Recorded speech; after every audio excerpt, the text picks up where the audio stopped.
Covering your health this evening. If you've been feeling achy with flu-like symptoms, you are not alone. You surely are not. Louisiana leading the nation in cases of flu-like illnesses. News 15's medical editor, Dr. John LaPree, has a look at what's making people sick here in Acadiana. Louisiana leads the nation in flu-like illness, but I want to take a closer look at the details.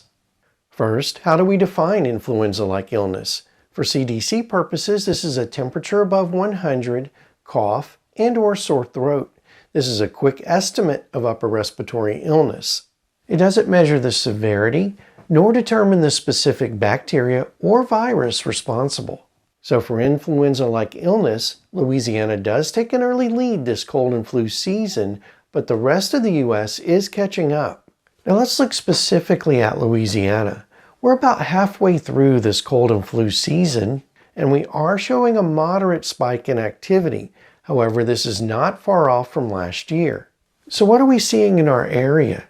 The majority, 58%, is influenza, followed by RSV at 18%, then rhinovirus at 16%.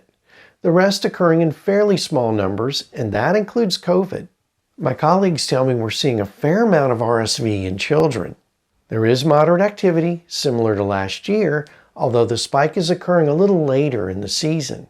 Fortunately, COVID activity remains low, similar to last year, as well as mortality and hospitalization. So while we're showing fairly high influenza-like numbers, the symptoms tend to be mild.